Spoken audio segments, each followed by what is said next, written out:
Woo! What's going on, guys? Will Blandon. It's that time of year, yo. It's getting cold. We're just gonna push through because before you know it, we'll be doing it all again. It'll be spring again, and we'll be, oh God, it's spring. We'll be all excited all over again. It's gonna come faster than you think, guys. So, for you people in Connecticut, let's not cry too bad because it's gonna be over quick. But let's talk about it. Rideshare. Excuse me. Here's what bothers me the most about rideshare. The two biggest companies in rideshare are both scammers. I think that's what bothers me the most. It's not quite a monopoly because you have two, but they pretty much work the same. And I think that's what bothers me the most, particularly about Lyft, because Uber was already here, right? So along comes Lyft, and from what I gather, when it came out, people were excited because it was a competitor, and they were pissed off about some of the things Uber was doing. And it was a perfect opportunity for Lyft to change their business model and do things different. What does Lyft do? The same exact shit that Uber does, just slower. You got to be careful when you do this, but if you're a driver, ask your passengers. I did an experiment, and I started asking, the friendly passengers. This is why you got to be careful. You don't want nobody to report you. Ask your friendly passengers after you screen them out, what did they pay for the ride? And you'd be surprised how many passengers will straight up show you their phone and let you know what you paid. And then you go back in your app and compare what Uber says the passenger pays or Lyft says the passenger pays. It's a straight up lie.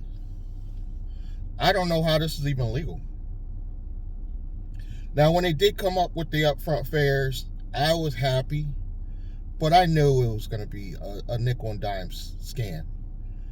Meaning you're going to see sometimes where you're actually going to get excited because you're going to get that one ride that pays more now than it would have in the past. But out of 5 rides, only one's going to be like that. It's almost like the algorithm knows how to trick you and to give you that one good ride, and then the next 4 are shitty. So it doesn't even balance out.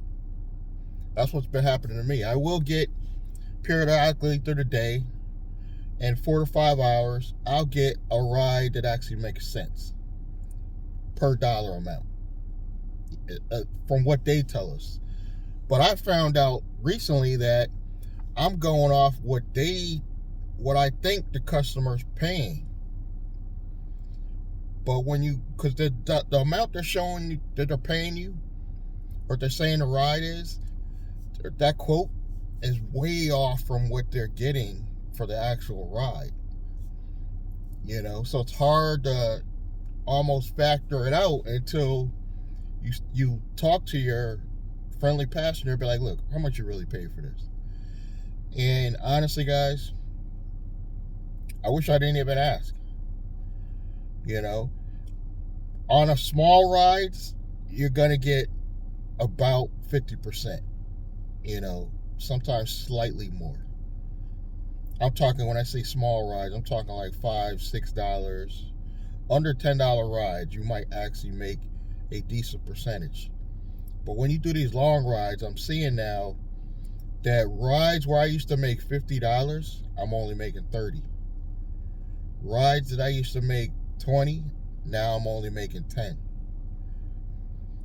But we're getting the upfront fare, but they're doing a weird breakdown now, and it's like you can't even figure it out. It's so crazy. Why do I still put up with it? Because it is daily money I can put into my holding company that pays me. So essentially, the little bit of money I'm making for Uber and Lyft, I just put it back in the bank, and basically it's redistributed to pay me as an employee. but along with other funds that I make online. But I have a plan because this is some bullshit, guys. I'm gonna be real. I only come out here 4 hours, but if I came out here 8, 9 hours a day, being exhausted and you're sore from sitting in a car, I would really be mad. Even if I came home with a $200 day, because I know in my mind that $200 I made that day should have been $300. I don't understand why no one else could come up with a better plan to start a rideshare company.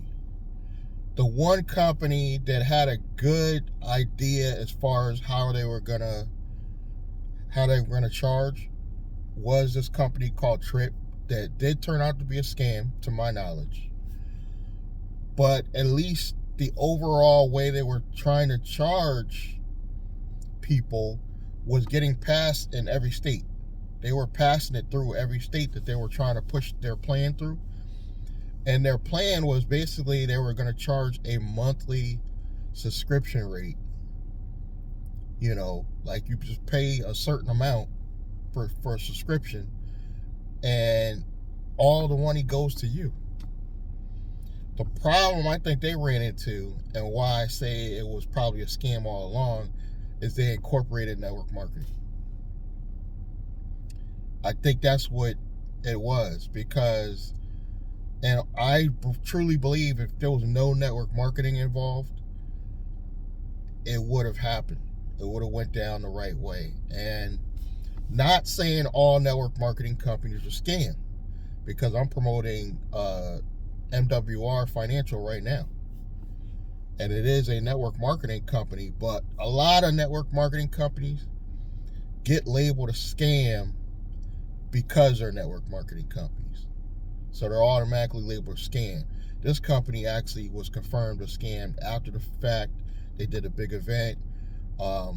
The chief technology officer came out in public and said they're never going to be able to get this app to work, and the CEO was lying, and there was supposed to be a lawsuit, and it was really a mess. And then the CEO of that company died in 2021, from what I understand. So he died sometime in mid 2021. I guess he was, he was sick, and he was elderly. He was probably, I think he was in his 80s, and he was really sick.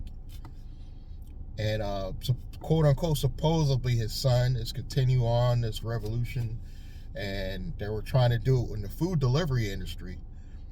And to this day, I don't think they ever got that company off the ground, because it was just a lot of work. But I don't understand why we can't have a rideshare company that comes along and does a subscription-based model where you literally could take $20 up front to get on this app every day. Drivers would do it. If you had to pay $20, it did the same thing Lyft did, but you had to upfront every time you got on the app, pay $20 to get on the app daily. There's people who pay $20 daily if they can keep all the profits. They could even take out those fees. So you can even say another $5 in fees per not even. We'll say another $2.50 per transaction. So $20 and $2.25 per transaction comes out. You do something where the minimum ride you charge the customer is $10. The minimum ride. So I think that was fair. So really the base ride after that little fee is going to be at least $8, as opposed to what's the smallest ride on Uber. I think it's $4 or something.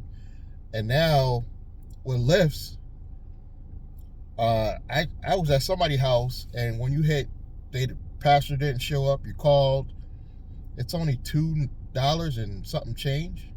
I think $2.95. That is ridiculous. I wasted my time driving across town to get this person. They don't come out, and Lyft is charging that, as paying only that lousy amount. See, with my business plan, it would be a minimum. You show up, they don't come out, it should be $5 minimum. No more fees other than the flat $250, and I don't even think the driver should pay the $250. I think the passenger should pay the $250. So I think the base ride should pay to the driver $10. So if you go out and do 5 rides, you made a fair wage. So in a day, you make just 10 rides, you have $100. I think that's fair. And all you got to do is pay up front $20, and they should charge the customers the fee of $250. So they're charging the customer, the $12.50. You get at least $10. You won't mind paying that $20 up front every day. So it's basically a daily subscription, and whether you pay that $20 and you don't do any rides, or you do some rides, that's on you. But once you get on the platform that one time, you pay $20. It doesn't charge you obviously anymore, and it charges the $250 per transaction. It charges the customer. So you're not going to have a lot of people out there wasting time, because the minimum ride is going to be $12.50, for example. Any ride to go anywhere. But drivers will love it because they're getting paid fairly for their time, and they're getting all the money. So if you're out there and you're a hustler, you coming home with $300 daily, and the company made what, 30, maybe $40. But you do that times 1,000. You start off locally, you do that in your city, and then you branch off to another city and to another state. You see what their rules are. I don't see why nobody can't pull this off. Please hit me in the comments. Let me know why no one can come up with it. Why Elon Musk, instead of playing games with Twitter, can't come up with his own rideshare company. Please, somebody answer that. Why can't Elon Musk start his own rideshare company? Hit me in the comments. Nice guy driver. Subscribe, like, comment, and I'm going to see you guys in the next one. Thank you.